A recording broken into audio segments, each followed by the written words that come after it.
I've searched many years on end. There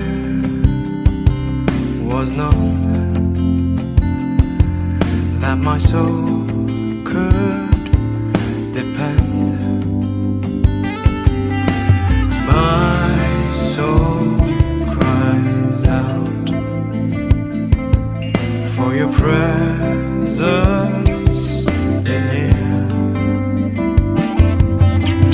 This very hour, for your presence in here. In His name I find, in His name I find, in His name I find the peace I seek. In His name I find, in His name I find, in His name I find the joy I seek. In your presence I am free from the chain that has bound me. In your presence I am calm, waiting for the kingdom come. In your presence I am free from the chain that has bound me. In your presence I am calm, waiting for the kingdom come. In His name I find, in His name I find, in His name I find the peace I seek. In His name I find, in His name I find, in His name I find the joy I seek.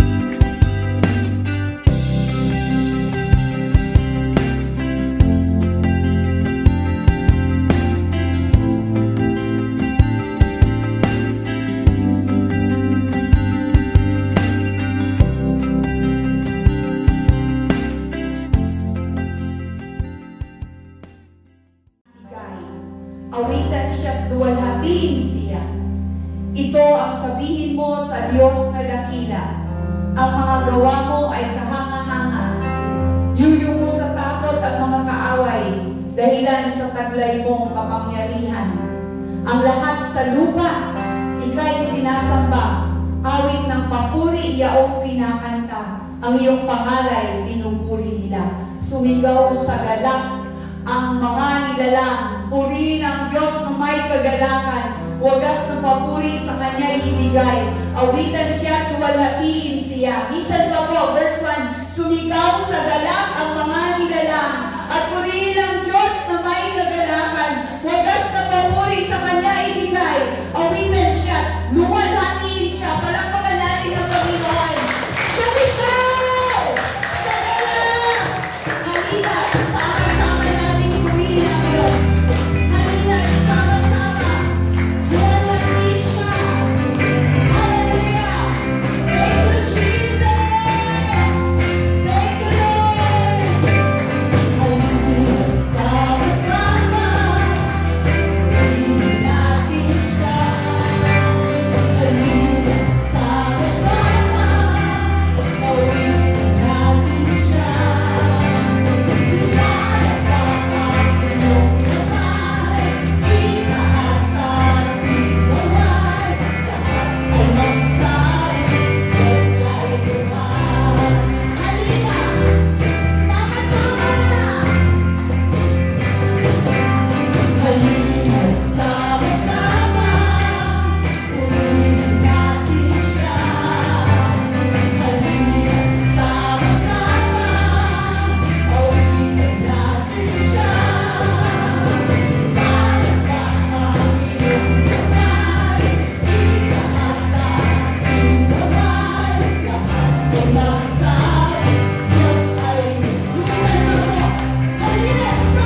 sa iyo lamang namin iniaalay, aming Panginoon, aming Diyos na makapangyarihan sa lahat.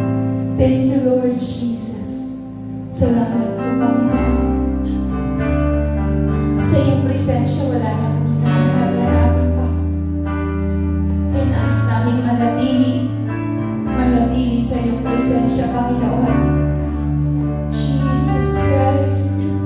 Thank you, Lord Jesus. Thank you, Lord.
ang aming kasamanan, O Diyos. Wala na kami hinahanapin pa. Dahil nandito ka sa aming mga buhay, kumpleto, sapat, higit sa sapat, ang biyaya, O Diyos, na inilalagak ninyo sa aming mga buhay. Wala na kami ibang gagawin kung hindi magpuri sa iyo at magpasalamat, sapagkat puno kami ng iyong presensya ng iyong kalwalhatian. Wala na kami nahahangarin pa kung hindi magpuri sa iyo, sumamba sa iyo, magpasalamat sa iyo, tingnan ang iyong kagandahan, O Diyos. Pagmasdan ang iyong mga ginawa, O Diyos, ang gagawin pa sa aming buhay. Ang kabutihan mo ay walang hanggan, Panginoon. Ikaw ang simula, gitna at ang aming bukas. Wala kaming dapat alalahanin, sapagkat kasama namin kayo, O Diyos. Purihin ka ng iyong mga anak. Purihin ka ng iyong mga anak. Dakilain ka, O Diyos, karapat-dapat ka, Panginoon. Kayo pinagmumula ng lahat ng magagandang bagay, O Diyos. Sumasamba sa iyo at nagpupuri, O Diyos. Ang bawat puso, ang bawat tao, ang iyong nilalang sa lugar na ito. Sambahin ka, O Diyos. Walang hanggang pagpupuri at pagsamba. Walang hanggang pagpapasalamat, O Diyos. Sa iyo lamang, O Diyos, nararapat. Sa iyo lamang, O Diyos, nararapat. Purihin ka ng lahat. In the mighty name of Jesus. Minsan pa po, purihin natin ang Panginoon. Sambahin natin ang ating Diyos. Malakas na pagpuri. Malakas na palakpak sa Diyos na buhay. Buhay ang Diyos na ating sinasamba. Praise to you, O Lord Jesus. Thank you, Lord God. Thank you, Father God.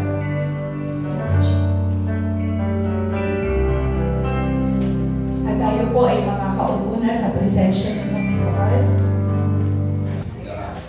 Good morning po sa bawat isa. Pwede ba natin palakpakan ang ating pong Panginoon? Hallelujah. Napakainit sa labas. Ang aga-aga pa, no? Praise the Lord. Pero napakabuti ng ating pong Panginoon. Muli tayo po ay kanyang itinakos sa kanyang bahay panambahan upang magpuri, sumamba sa kanya, higit sa lahat magpasalamat sa kanyang kabutihan at katapatan sa ating pong mga buhay. Sabi mo sa iyong katabi, kapatid, ako'y masaya. Katabi kita ngayon. Amen. Wala yung ibang katabi nyo. Ano nga ba? Bakit wala sila? Amen. Meron kasi ako narinig na helicopter kanina na paikot-ikot sa bayan ng Likab. Amen. Praise the Lord. So muli, isa pong pinagpala at mabiyayang umaga sa bawat isa. Isang kagalakan na muli sa umagang ito, tayo po ay nagkasama-sama at in behalf of His Sovereign Church sa Malaysia, pinakaabot po ng ating pong buting pastor, ni Pastor Raymond Muy, ang kanyang pagbati sa bawat isa sa atin. Ano? At sabi niya, miss na raw niya ang mga kapamilya niya dito sa bayan po ng Likab. Kaya nga po, ang patuloy niyang dalangin, tayo ay magpanalinginan sa bawat isa. At lalo-lalo na sa panahon na meron po tayo, patuloy po tayong manalangin, magtiwala, manampalataya sa ating pong Panginoon. Dahil sa mga sitwasyon na ating pong mga nararanasan sa ating pong mga buhay. Dahil nga po sa kalalagayan na meron po tayo sa ating pong panahon, napakadali na ang tao ay mawalan ng pag-asa. Pati ang mga mananampalataya ay posible na sila po ay huwag magtiwala at huwag manampalataya sa ating pong Panginoon. Lalo-lalo na sa panahon na ang tao masyado na niyang naitutok ang kanyang sarili sa mga bagay na kayang ibigay ng mundong ito. Pero salamat sa ating pong Panginoon dahil tayo po bilang isang pamilya at kabilang sa pamilya ng ating pong Panginoon, tayo ay patuloy na magtitiwala sa Kanya. Amen? Tayo ay patuloy na magtitiwala sa Kanya. Amen. Praise God. Alam niyo po, maraming mga tao sa ating kapanahunan, pakiramdam nila sila ay talunan, pakiramdam nila sila ay hindi na dinidinig ng ating pong Panginoon. Marami sa kanilang mga panalangin ay para bagang hindi nakakaabot sa Diyos. At dahil sa mga bagay na yon, hindi nila makita yung breakthroughs na kanilang inaasahan sa kanilang mga buhay, yung kasagutan ng kanilang mga panalangin, yung kagalingan ng kanilang sakit at karamdaman na kanilang inaasahan na muli nilang maranasan ang pagpapagaling ng ating pong Panginoon. At dahil sa bagay na iyon, unti-unti na nanghihina ang kanilang pananampalataya at ang kanilang pagtitiwala sa ating pong Panginoon. Bakit nga ba dumarating sa ganitong kalalagayan na ang napakaraming mga tao sa panahon na meron po tayo? Bakit nga ba nawawalan ng pag-asa ang napakaraming mga tao? Si Jesus ay nagsalita sa kanyang mga alagad at sa kanyang mga tagasunod, lalo-lalo na ng panahon na ang mga alagad ay inaasahan nila na makita nila at matunghayan ang kapangyarihan ng Diyos. May mga panahon na sila ay nagtatanong sa ating Panginoong Yesus kung bakit may mga may sakit ay hindi nakakasumpong ng kagalingan. Dahil alam naman po natin na noong panahon ni Jesus, hindi lahat ng may sakit na inilapit sa Kanya ay gumaling. Hindi lahat ng humingi ng tulong sa Kanya ay nakasumpong ng tulong.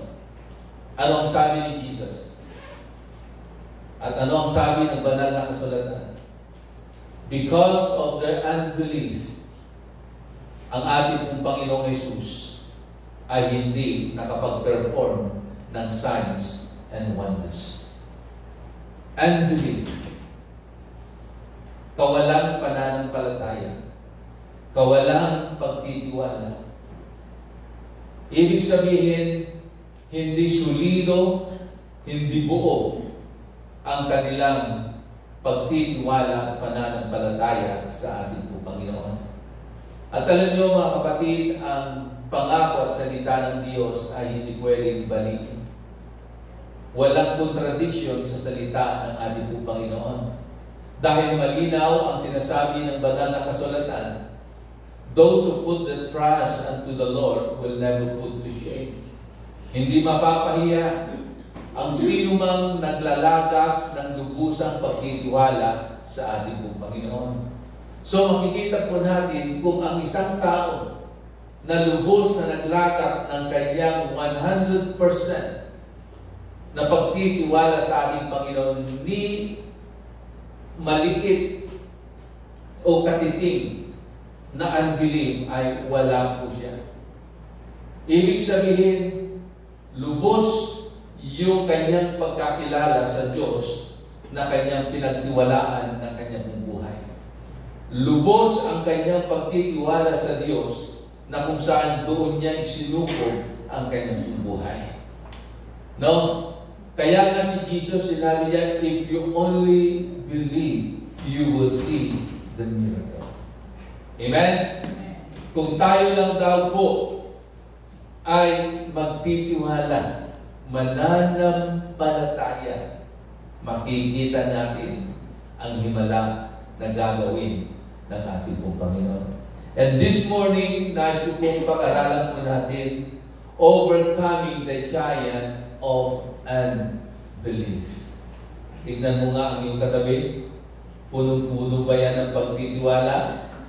O punong-puno yan ng pag-aalilangan at kawalang pananampalataya? Amen? Lalo-lalo na po, ilang araw na lang, election na. Marami ng mga politiko ang nawawalan na ng pag-asa. Marami ng mga politiko ang nag-aalala na, natatakot na. Amen? Pero salamat sa Diyos, ang mga anak ng Diyos hindi matatakot. Ang mga anak ng Diyos ay hindi mag-aalala. Bagkos punong-puno ang puso natin ng pagtitiwala at pananampalataya sa ating pong Panginoon. In Deuteronomy chapter 1, beginning verse 29 up to verse 33. Sabi ganon ng salita ng Diyos, "Then I said to you, do not be terrified, do not be afraid of them. The Lord your God, who is going before you, will fight for you, as He did for you in Egypt, before your very eyes, and in the wilderness. There you saw how the Lord your God carried you, as a father carries his son, all the way. You went until you reached this place. In spite of this, you did not trust in the Lord your God, who went ahead of you on your journey in fire by night and in cloud by day, to search out places for you to come and to show you the way you should go." Sa Tagalog, pagkatapos sinabi ko sa inyo, huwag kayong masindak o matakot sa kanila. Ang Panginoon na inyong Diyos ang mangunguna at makikipaglaban para sa inyo. Kagaya ng nakita ninyong ginawa niya sa Ehipto at sa ilang. Nakita niyo kung paano kayo inalagaan ng Panginoon na inyong Diyos, katulad ng ama na nag-aalaga sa kanyang anak, hanggang makarating kayo sa lugar na ito. Ano yung lugar na yon? The Promised Land. Amen?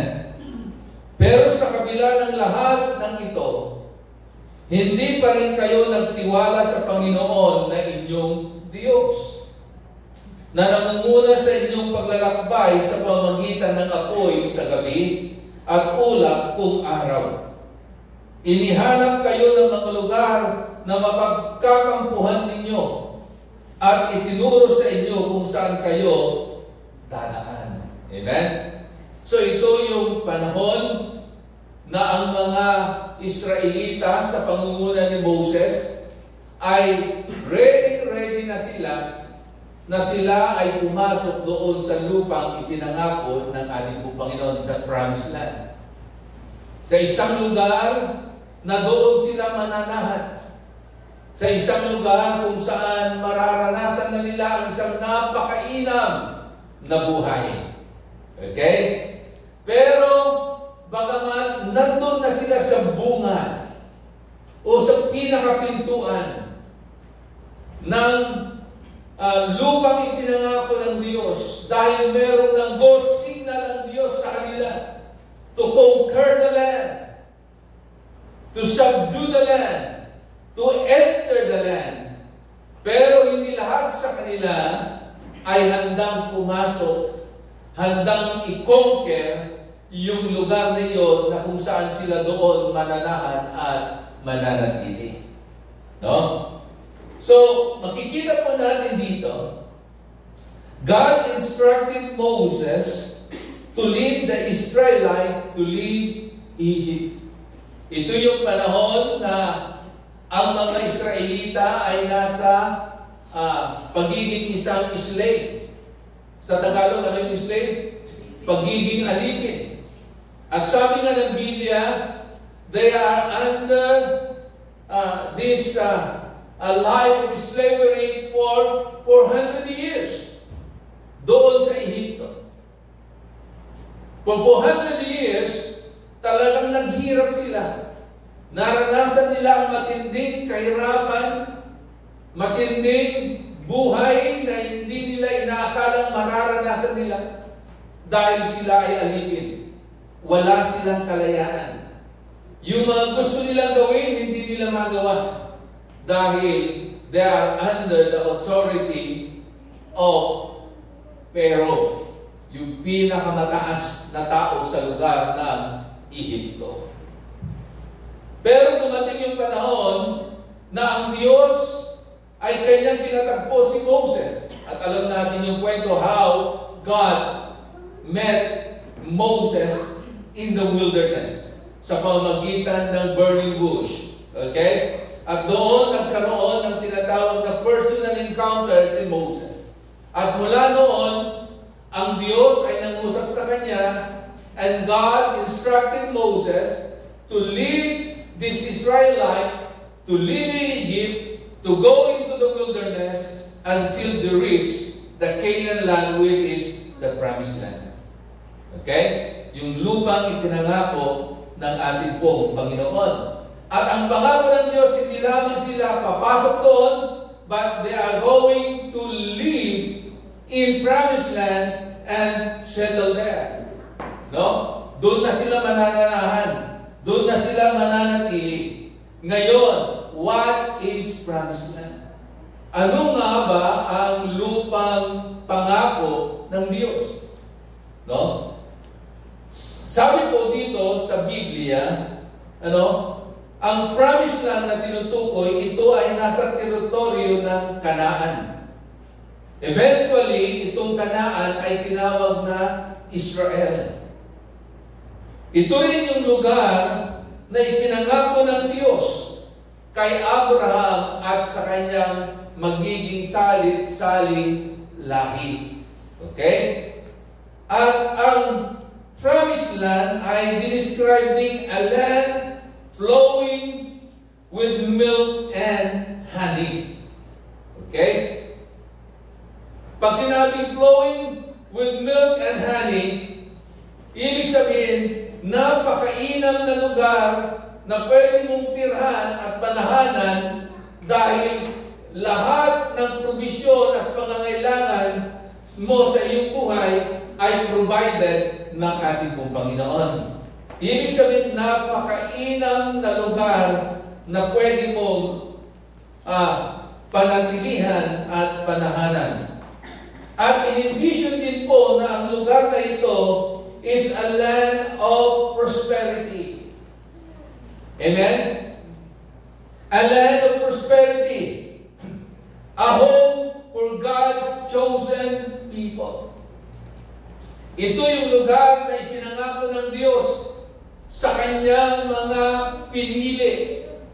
Una, sino yung kanyang mga pinili?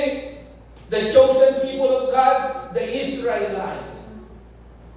Pero nung tayo po ay nakipag-isa na sa ating Panginoon, tayo ay mga pinili na. The chosen people of God through Jesus Christ. No? At meron din tayong mga promised land sa ating po mga buhay. May mga lugar na ipinangako ang Diyos at yung lugar kung saan tayo nilagay ng Diyos ay hindi lugar kung saan tayo ay maghihirap. Kung saan yung lugar na yon tayo ay magugutom, hindi. Kundi yung mga promised land na meron tayo sa ating mga buhay. Amen? Yung lugar kung saan ka ngayon naninirahan, kung saan ka nananahan, kapatid, yun yung promised land na ibinigay sa iyo ng Diyos. At sa lugar na yan, pag ikaw ay nanatili, nagtiwala, umasa ng lubusan sa ating Panginoon, ikaw ay hindi magugutom, hindi ka maghihirap, ikaw ay pagpapalain ng ating pong Panginoon. Tayo, bilang nasa norte, nasa Luzon, our promised land is the province of Nueva Ecija. As a part of Nueva Ecija, our promised land is Licao. Amen? Huwag mong hanapin yung promised land mo kung saan-saan. Tayo ay nilagay sa lugar kung saan doon tayo pagpapalain ng ating Panginoon pag tayo ay lubusang magtitiwala at mananampalataya sa Kanya. Amen? Sabihin mo sa iyong katabi, kapatid, kung saan ka nilagay ni Lord, yun yung promise lang mo. Kaya huwag kang aalis. Amen? Marami sa atin malilikot. Hindi makapaghintay. At tandaan po natin, when they arrived in that place, God told them to conquer the land, to subdue the land. Ariin nila yung lugar na yun. At sa lugar na yun, hindi sila magiging estranghero. Maging sila ang magiging inhabitants sa lugar na yun. Hindi kagaya nung sila naglalakbay sa ilang. Hindi permanente ang kanilang buhay. Paikot-ikot yung kanilang buhay. Araw-araw ang tindi ng kanilang nararanasan. Bagamat sinasamahan sila ng Diyos, nararanasan nila yung provisyon ng ating Panginoon, pero hindi pa rin sapat doon. Dahil hindi yung ilang, yung permanente nilang lugar, yung ilang na yon ay kanilang lalakbayan lamang at ito ay kanilang malalagpasan. Amen? Sa buhay po natin, darating tayo na tayo ay maglalakbay sa isang disyerto, sa isang ilang, na yung lalakbayin natin ngayon, palagay natin, sa tingin natin, sa pakiramdam natin, tayo natutuyuan, tayo nahihirapan, ang dami nating pagkukulang, ang dami nating pangangailangan, ang dami nating hirap na nararanasan. Pero mga kapatid, yung wilderness experience na yun, pansamantala lamang. Lalakbayin lamang natin yon, dadaanan natin yon, hindi yung permanente nating kalalagayan at lugar kung saan tayo mananahan dahil merong mas mainam na lugar na inihanda ang Diyos sa kanyang mga anak, sa kanyang mga pinili. Ito yung tinatawag na promised land. Amen? Sabihin mo sa iyong katabi, kapatid, meron akong promised land. Doon ako mananahan. Amen? Doon i-enjoy yung buhay na disenyo ng Diyos sa akin. Pero alam niyo po, merong malaking problema ang mga Israelita. Even though they are already in that gate of promised land. Nasa bungad na sila. Anytime, pag-ambang nila, nandun na sila. Pero meron silang matinding problema. Ano ang kanilang problema? Hindi sila sigurado kung anong meron doon. Kaya nang ginawa, nagpulong-pulong ang mga leader ng 12 tribo ng Israel. Kasama si Moses. Sabi nila siguro mas mainam magpadala tayo ng mga tiktik doon sa promised land bago tayo pumasok. At nung marinig ni Moses yun, maganda yun na ideya. At isinanggunin nila sa Diyos at sila'y pinahintulutan ng ating pong Panginoon. Kaya ano nangyari? They sent 12 spies. Tig-isa sa bawat tribo ng bayan ng Israel. Tandaan po natin, meron pong 12 tribes ang bayan ng Israel. Yung 12 anak ni sino? Anak ni Jacob. Na di kalaunan, nung siya ay nagkaroon ng encounter sa ating Panginoon, yung pangalang Jacob ay pinalitan ng Israel. So pumunta yung 12 tiktik, spy. At nakita nila, pare-parehas yung kanilang nakita. pumunta at pumasok doon, iisa ang kanilang nakita. Malalaking mga puno, may mga nakatira doon, na malalaking mga tao, na yung bunga ng mga puno ay hindi mo akalain na ganoon kalalaki yung mga bunga. So yun, at ang napakaganda pa, para mapatunayan nila na kakaiba yung lugar na yun, kumuha sila ng mga bunga, ng mga punong kahoy na kanilang nakita at kanilang inuwi. At sabi nga doon sa Biblia, kailangan ng dalawang tao ang magbuhat doon sa bunga ng punong kahoy na kanilang kinuha. Ganoon kalalaki yung bunga ng punong kahoy. Pero nung sila ay magbalita na, magkaiba na yung balita na ibinigay. Yung dalawa, ibinalita kung ano nakita. Yung 10, ibinalita rin kung ano nakita, pero their response and their reaction doon sa kanilang nakita ay puro negatibo. At yung negatibong response na yon ay nagdulot ng takot, pangamba sa lahat ng tao. Kaya nga, ang negatibong balita ay hindi nagdudulot ng encouragement. Sabihin mo sa iyong katabi, kapatid, ayaw kong makarinig ng pangit na balita sa iyo. Amen? Pero yung dalawa, ibinalita rin kung ano ang nakita, nakagaya din na nakita noong 10, pero positibo yung kanilang response and reaction. At yung reaction nila, iilan lamang yung tumanggap. Dahil mas pinakinggan nila yung report ng 10. Yun naman talaga ang nangyayari, di ba? Majority wins. Amen? Kung sino yung mas marami, yun yung mas pinaniniwalaan. Kagaya ngayon. Sa social media. You tell me. Amen? Mas maraming komento na negatibo, yun ang mas gusto ng tao. You tell me. Amen? Ba't kayo tumatawa? So, ganito rin. Yung 10 spy, sinabi nila kung ano ang kanilang nakita.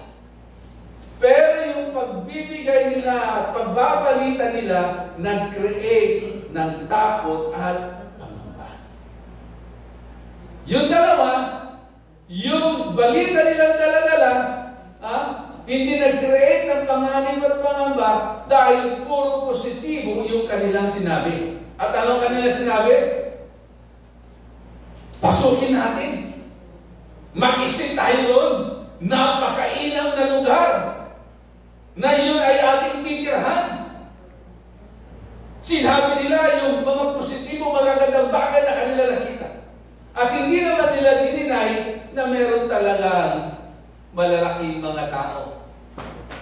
At itong mga tao ito ay, ang tawag sa kanila ay mga giants. Mga higante. Dahil yung mga tao na yun na nandoon, they came from the descendants of Anak, the Anakites. And you know, one of the descendants of Anakites, or of Anak, is Goliath. Si Goliath, na pinatay at pinugutan ng ulo ni David. Gaano raw kalaki yung pinugutan ng ulo ni David na si Goliath? Diba? Nung bata pa lang tayo, talagang pinapakita na sa mga drawing, sa mga kwento, talagang malaki. Gatuhod lamang si David. Ganoon yung mga nakita nila doon sa promised land na mga tao.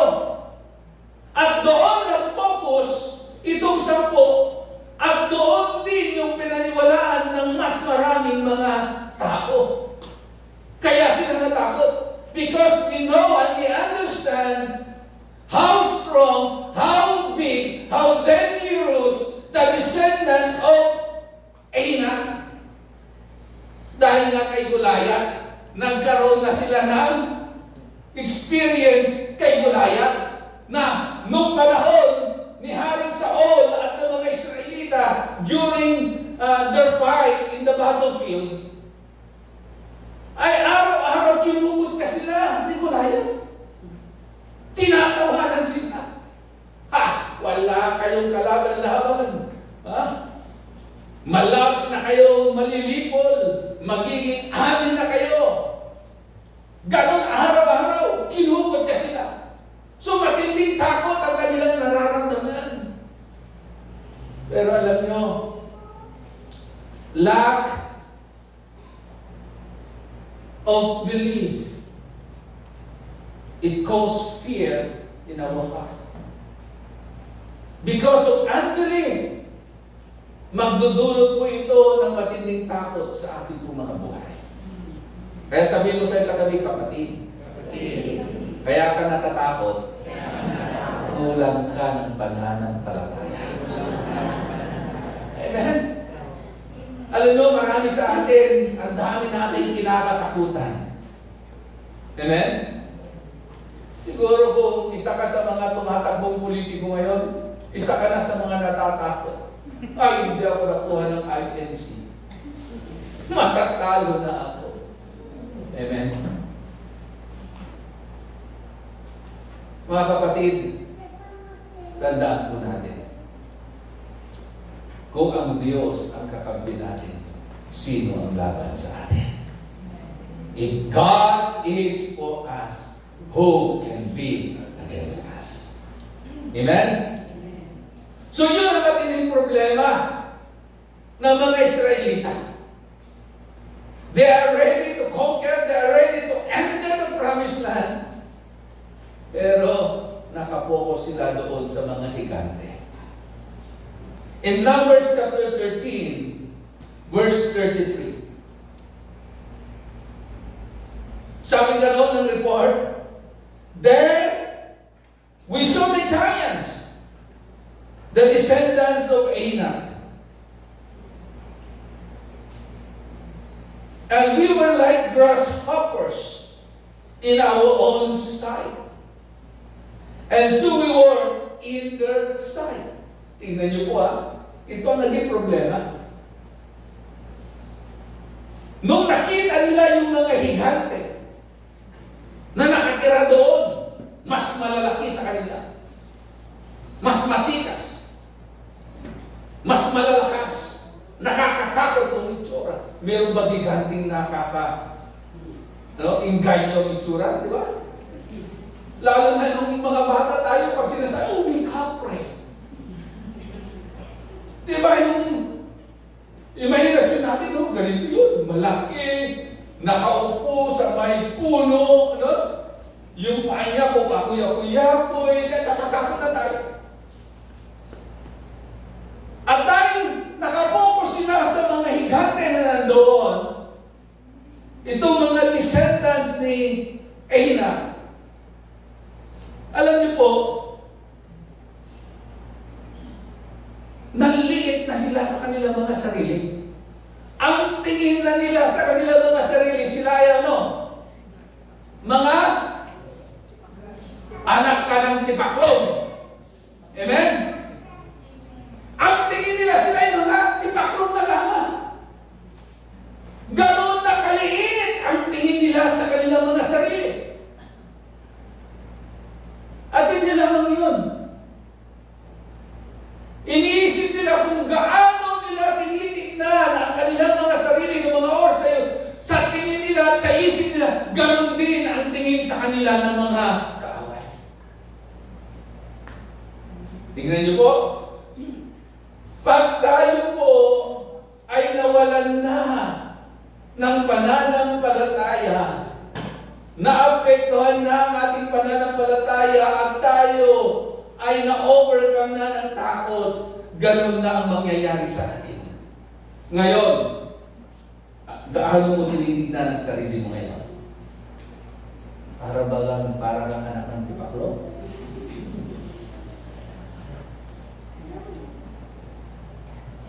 Paano natin tinitignan yung ating mga sarili ngayon?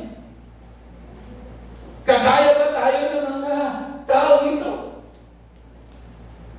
Because of unbelief, because of fear, they saw themselves like a grasshopper. At iniisip na rin nila, siguro ganito rin mag-isip itong mga tao ito sa amin. Minsan masyado tayong advance mag-isip. Sabihin mo sa katabing kapatid, kaya nahihirapan ka, naapektuhan ka, advance ka mag-isip. Ba't mo iniisip kung ano sila, iniisip ng ibang tao? Hayaan mo sila. Mind your own business. Kahit anong tingin nila sa'yo, kahit anong iniisip nila sa'yo, basta ikaw, alam mo kung ano ang katatayuan mo sa Diyos. Ulitin ko, basta alam mo kung ano ang katatayuan mo sa Diyos, bahala sila kung anong tingin nila sa'yo. Amen? We are God's children. Because we are God's children and God is in our side, we are more than conquerors. Amen? Ano ngayon kung sabihin nila, talo na naman. Wala yan, maghihirap yan. Wala yan, hindi aasenso yan. Walang kinabukasan yan. Yun ang sabi nila. But we as a believer, we know our God. At alam natin kung anong kaya gawin ng Diyos. Hindi tayo talunan. Tayo higit pa sa mananagumpay. Amen? Meron tayong future. Dahil ang buhay natin, kinabukasan natin, nasa kamay ng Diyos. Amen? Palakpakan natin ang ating Panginoon.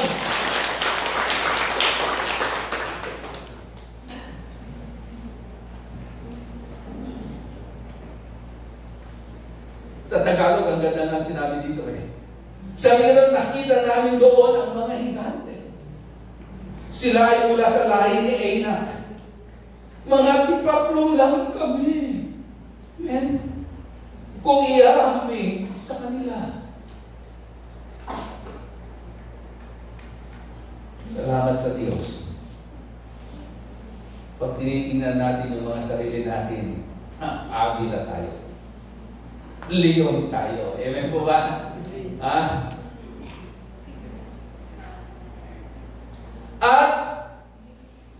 kahit na ganoon yung kalalagayan at ganoon yung response ng marami sa kanila, God told them to go against these giants.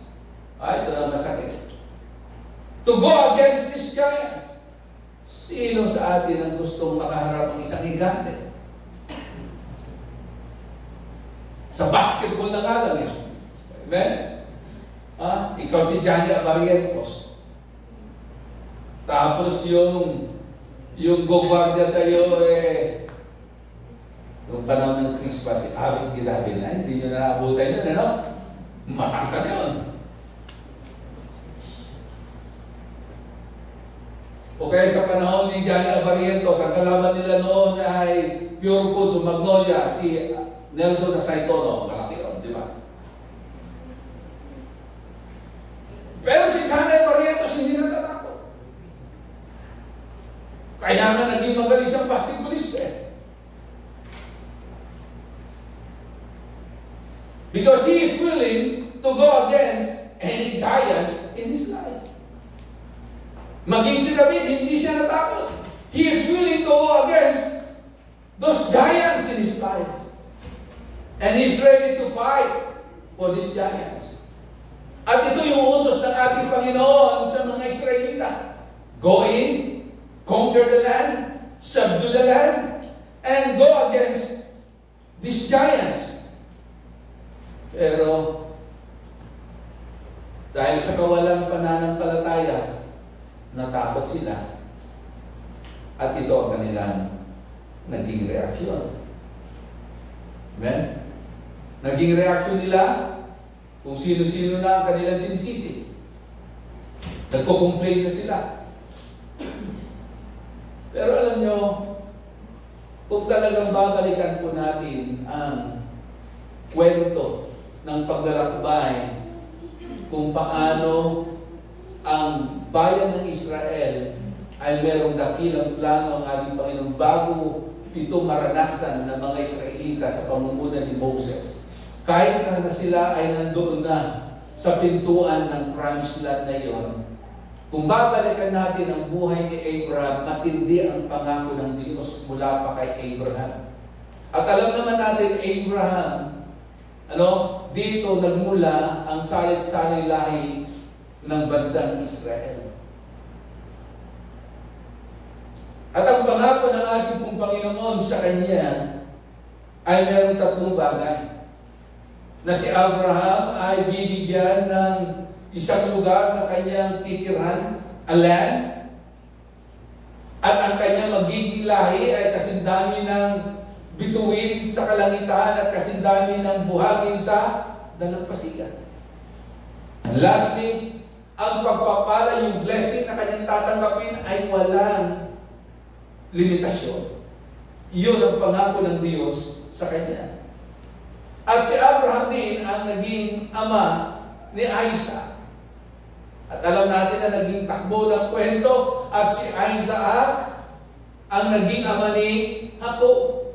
At si Jacob ang naging ama ng 12 tribo ng Israel. Kasama na dyan si Joseph at saka si Benjamin. Okay? And then,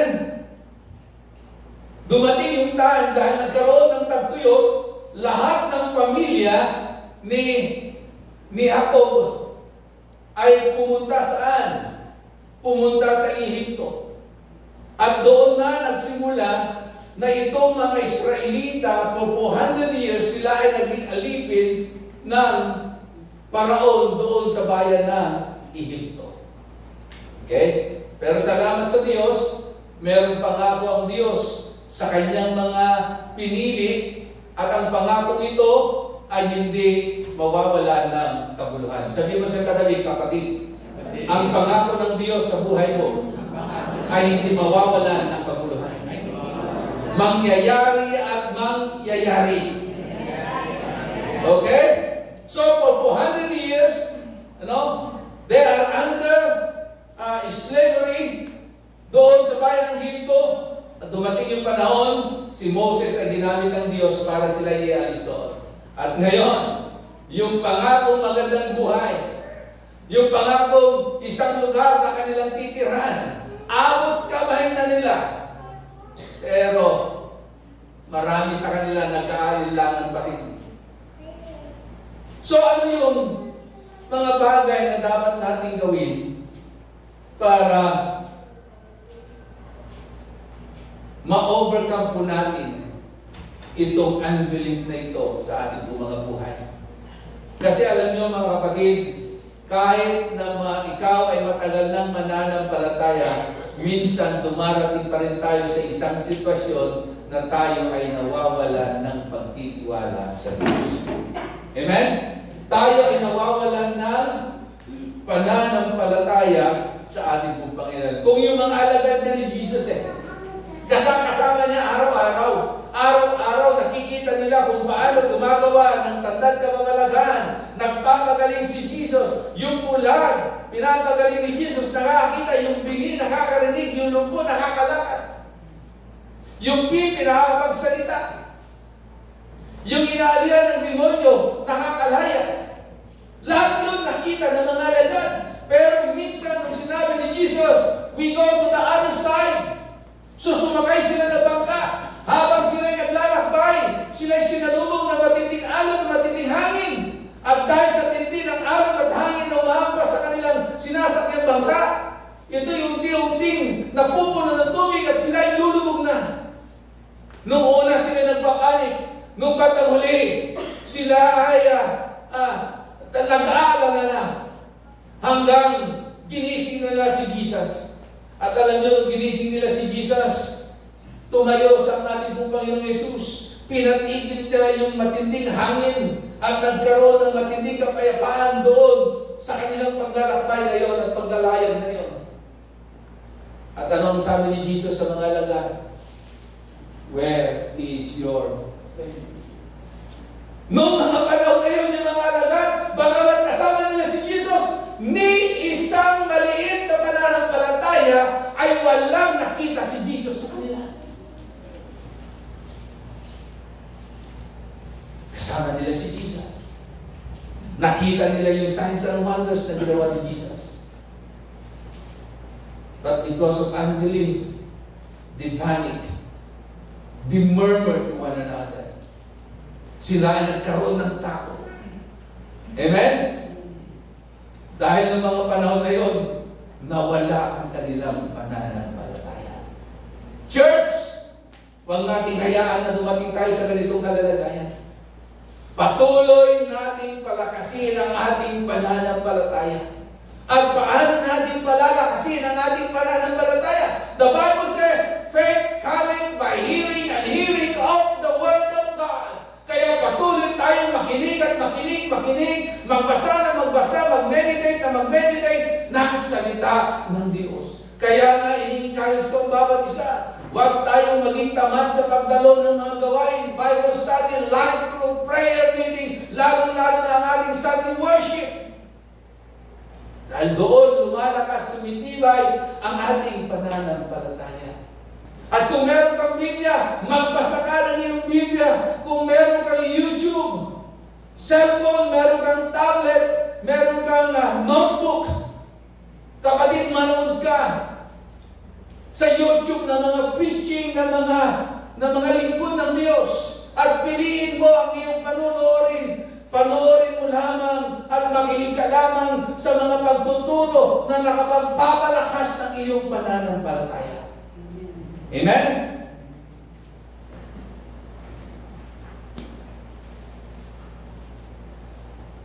Dahil darating ang panahon, kagaya ng mga Israelita, padadaan at ipadadaan tayo sa wilderness ng ating mga buhay.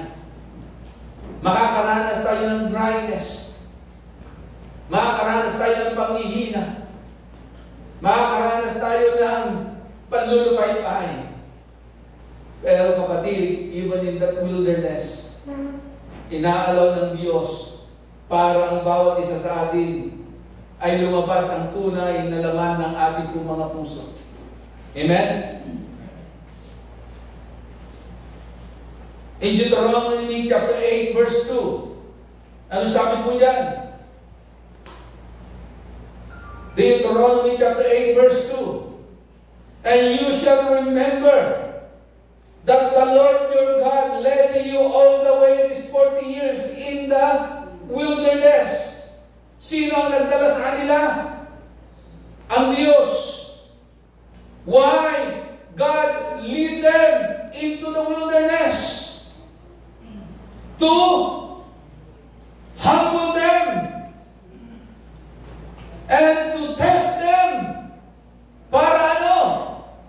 To know what was in their heart. Para malaman kung ano ang laman ng kanilang puso. Whether you would keep His commandments or not. Alam nyo, if you are willing and able to do and keep the command and the promises of God, kapatid, kahit ano pang matinding kalalagayan ang iyong pagdaanan sa buhay, kahit ano pang mga matitinding negatibong mga tawag nun, balita o news ang iyong tatanggapin at maririnig, hindi ka maapektuhan because you know the command of the Lord. And you are willing to obey, and you are willing to follow the command of God. Hindi kagaya ng mga Israelita ito. Kunting problema, sinisisi si Moses. Nagmumurmur sa Diyos. Alam niyo yung nagmumurmur? Yung nagsasalita na nag-iisa kung ano-ano mga sinasabi.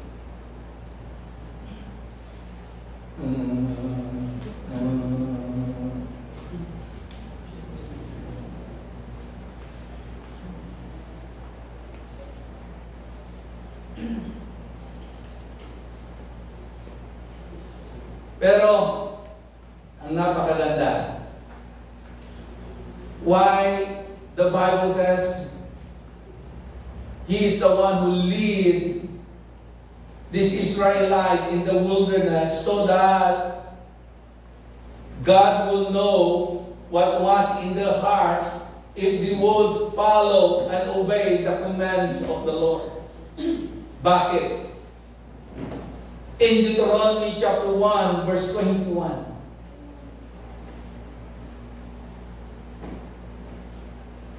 Dahil mayroong pangako ang Diyos sa kanila.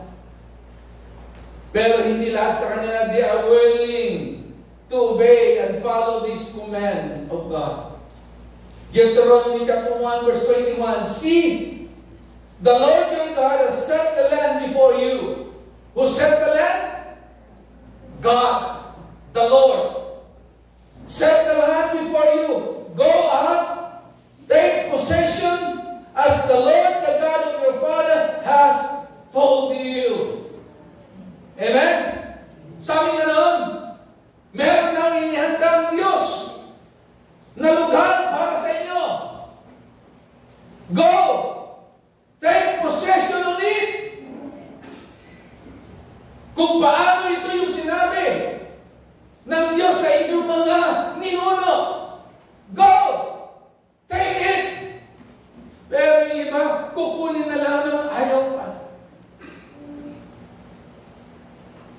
Bakit? Merong takot. Meron pangamba. Kulang sa pananampalataya.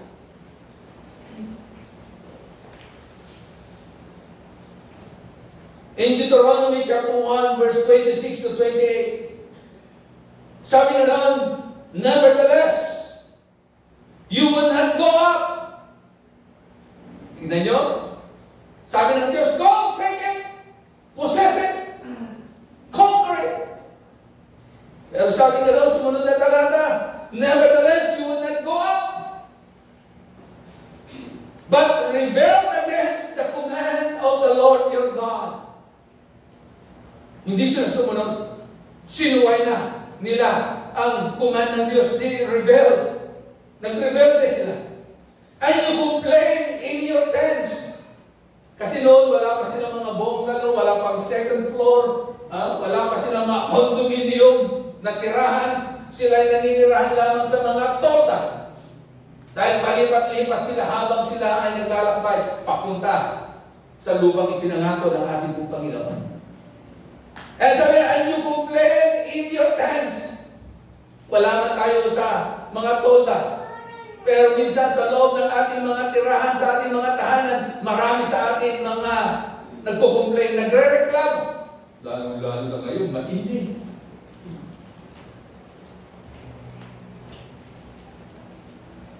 Lalo-lalo na ngayon, tumaas ng 50% yung ating bill ng kuryente.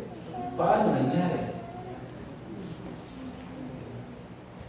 And said, because the Lord hates us, He has brought us out of the land of Egypt. Sinisip ang Panginoon na sila inalis sa bayan ng Ehipto.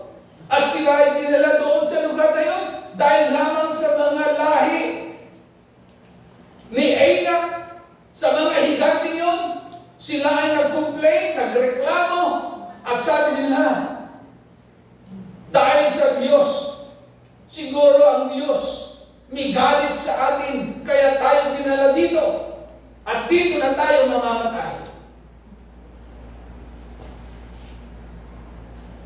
He had brought us out of the land of Egypt to deliver us from the hand of the Amorites, to destroy us. Where can we go up? Our brethren have discouraged our heart.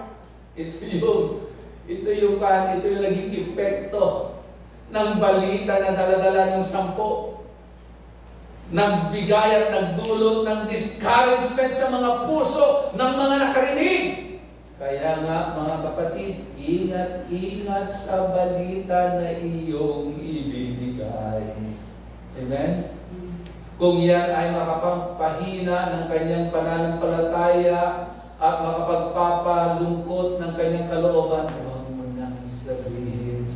katabi, kapatid, kung negatibo yan, at ako'y malulungkot lang, huwag mo nang sabihin.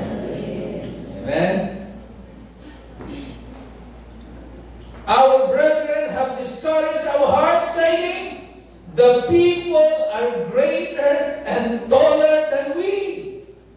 The cities are great and fortified. Para bang sinasabi nila, ang lugar na yun, ang syudad na yun, ang mga walls nila ang tataas, ang titibay.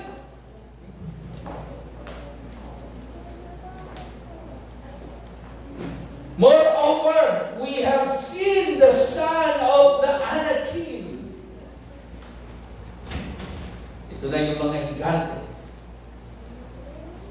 So ano ang naging response nila? They murmur, full of fear, and unbelief manifested upon them. Hebrews chapter 3, verse 19. Merong sinabi si Apostol Pablo dito. Sabi ganoon, so we see that they could not enter in because of unbelief.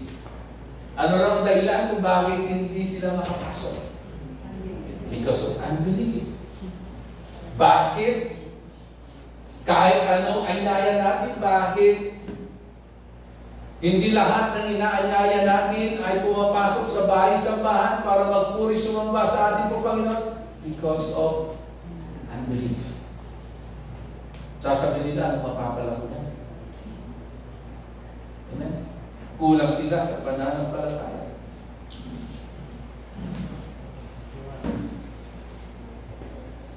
Alam niyo ba na faith is very important to achieve freedom and success. Ulitin ko. Faith is very important for us to achieve freedom and success. Alam niyo, kung nanampalataya lamang itong mga tao ito, at naniwala sa pangako ng ating pong Panginoon, sila ay makakalaya na doon sa mga pananaw nila na mas mainam pang mamuhay doon sa Ehipto. Na kahit sila ay mga alipin, mas gugustuhin nila na sila ay babalik na doon. Pero alam niyo ba, ang hirap pag ikaw ay alipin, wala kang kalayaan. Amen? Pero pag ikaw ay nanampalataya, ikaw ay makakaranas ng kalayaan at katagumpayan. Hebrews chapter 11 verse 6. Why faith is very important. To take every promises of God in our life. Sabi ganon, without faith, it is impossible to please Him, for he who comes to God must believe that He is, and that He is a rewarder of those who diligently seek Him. Amen? Sino raw ang magbibigay sa atin ng reward kung tayo ay lalapit sa Kanya ng punong-puno ng pananampalataya? Ang Diyos. Sabi ng isang writer na si A.W. Pink, sabi ng unbelief is the cause of all our problems. Unbelief is the cause of all our problems, troubles, and failures. This is the strategic point where Satan concentrates his force against us, and therefore it is here about all that we need a divine help. Dahil daw sa sa kawalang pananampalataya. No?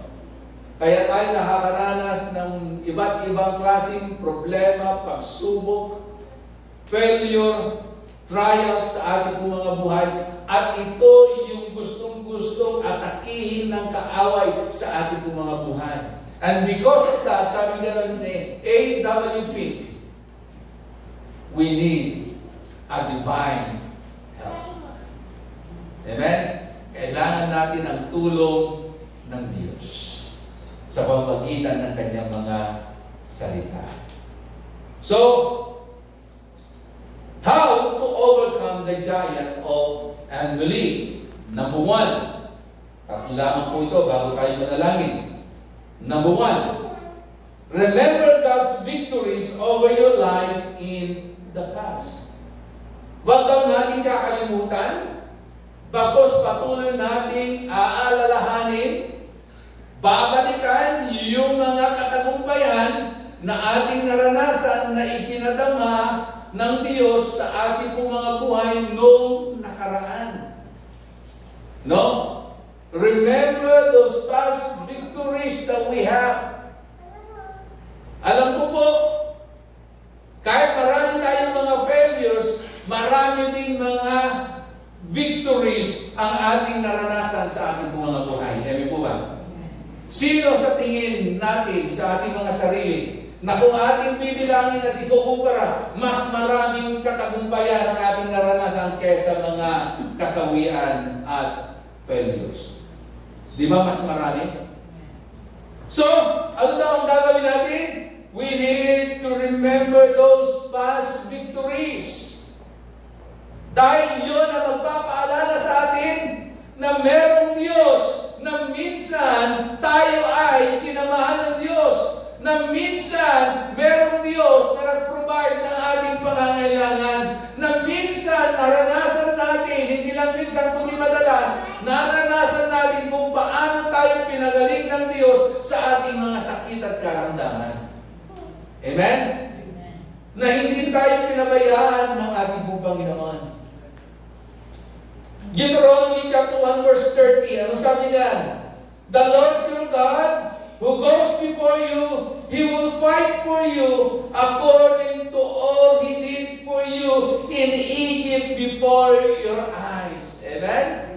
Parang pinapaalala niya, huwag kayong matatakot, huwag kayong mag-aalala. Ang Diyos na makakasama nyo, Siya ang mauuna sa inyong paglalakbay. Siya yung Diyos na nakita nyo doon sa Ehipto, mismo ng inyong mga mata, kung paano Siya kumilos at nagimala sa inyong mga buhay.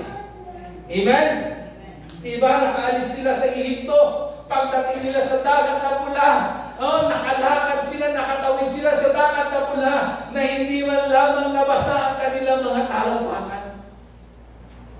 Ganon kabuti ang Diyos. Ibinabalik sila, huwag niyong kakalimutan yung mga ginawa ko.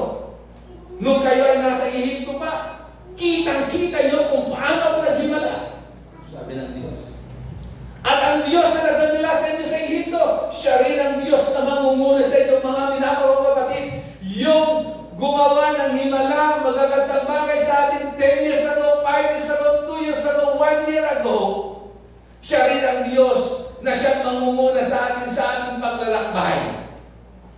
Amen? Sa ating buhay. Para makamit natin ang katagumpayan. Pangalawa, rest in God's care and provision. Deuteronomy chapter 1 verse 31. And in the wilderness, where you saw how the Lord your God carried you, as a man carries his son, all the way that you went until you came to this place. Sabi nga, huwag niyong kakalimutan na yung Diyos na sumama sa inyo sa ilang, doon sa disyerto, Siya rin ang Diyos na Siya magiging kasama niyo dito sa lugar kung saan kayo dinala. Amen? Saan man tayo maparoon? Dahil nauna na ang Diyos kung paano tayo iningatan sa ibang lugar kung saan tayo nagpunta at nanahan, kapatid, sasamahan din tayo ng Diyos at pagtatagumpayin tayo ng Diyos sa lugar kung saan tayo nandoon ngayon. Amen? Palampakan natin ang ating Panginoon. Number 3 and lastly, rely in God's promises to sustain you. Deuteronomy chapter 1 verse 33. Gayong siya ang nanguna sa inyo, pinatnubayan niya kayo sa pamamagitan ng haliging apoy kung gabi at haliging ulap kung araw, at itinuro sa inyo ang inyong daraanan at ang inyong pagkakampuhan. Amen? So, panghawakan natin ang mga pangako ng Diyos dahil ito ang magsusustain sa atin. Ito ang mag-iingat at magpapalakas sa bawat isa po sa atin. Bilang konklusyon sa ating pong pag-aaral, the giant of unbelief seeks to harden our hearts towards God and to despise His promises. We will overcome. Amen? Listen. Para mapagtagumpayan natin this giant of unbelief na siyang nagpahirap sa ating pong mga puso at ating pong tinaliktan, kinalimutan, hindi binigyan ng pansin ang kanyang mga pangako. We will overcome all of this by the blood of the Lamb and by the word of your testimonies. Amen? Dahil patuloy at patuloy po natin idideklara sa ating po mga buhay, sa bawat sitwasyon na meron po tayo, even the giant of unbelief, the blood of Jesus. At higit sa lahat, yung mga patotoo po natin kung paano kumilos, gumalaw ang Diyos sa ating po mga buhay. As we continue to speak the truth, as we continue to speak the Word of God, His promises, makikita po natin na anumang higante tayong kinakaharap sa ating mga buhay, mapagtatagumpayan po natin. Amen? Dahil meron tayong mga pangako at salita ng Diyos na laging nagpapaalala at nagpapatunay na ang Diyos, ang kanyang salita ay totoo at hindi nagbabago. Tayo po'y tumayo at tayo po'y manalangin. Hallelujah. Itaas po natin ang ating kamay sa ating pong Panginoon.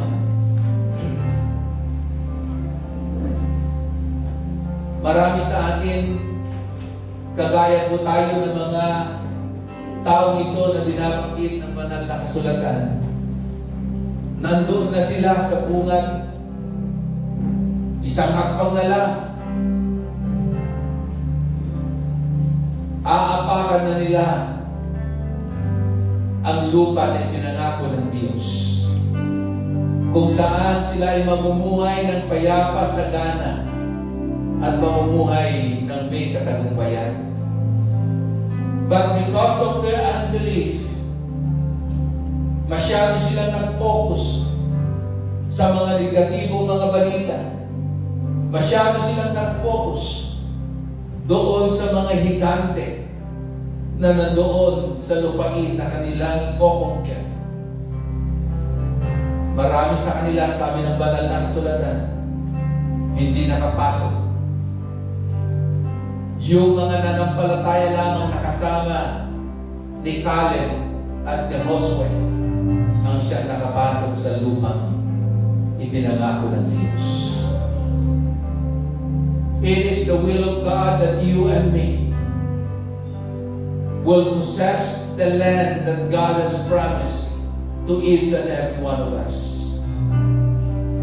At doon sa lugar na iyon, mararanasan natin ang isang buhay na payak, Isang buhay na masaya, punong-puno ng kagalakan at kapayapaan.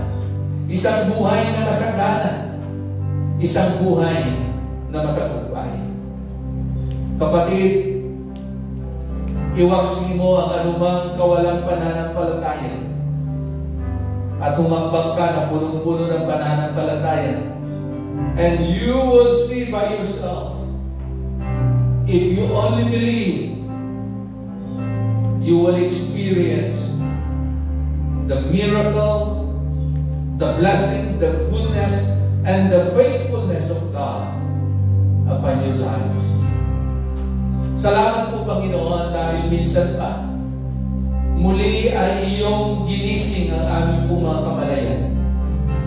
Na dahil sa iyong mga salita, muli na unawaan namin, Panginoon, that every time we face the giant of unbelief in our lives, Lord, we will continue, Father God, to go back all those past victories that you have done in our lives.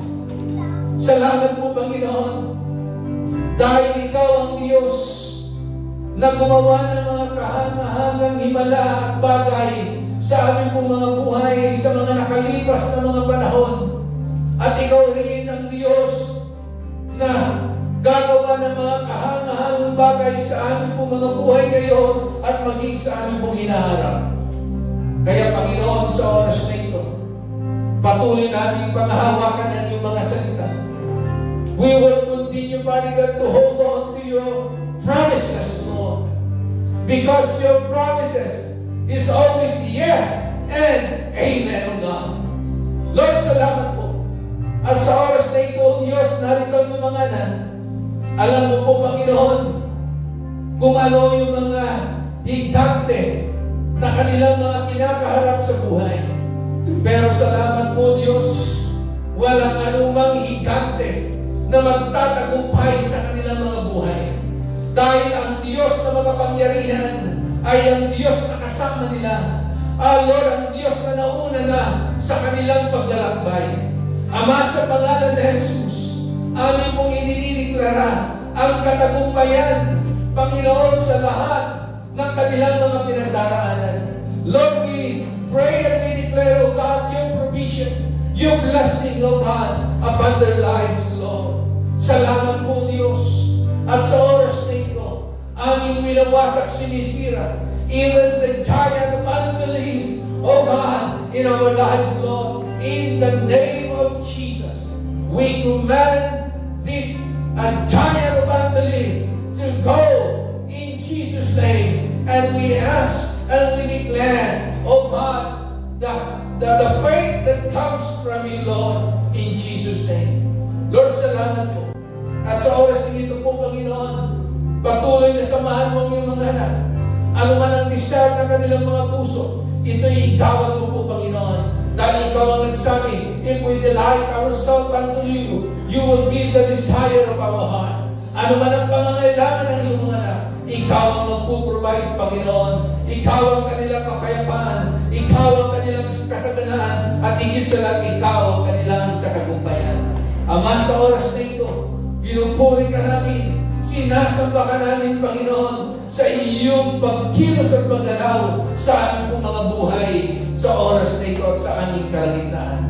Kaya, O Diyos, sa iyo namin ibinibigay ang papuri at pagsamba at pagdakila sa pangalan lamang ng iyong anak na si Jesus. Lahat ng mananagumpay ay magsabi ng Amen. Amen. Hallelujah.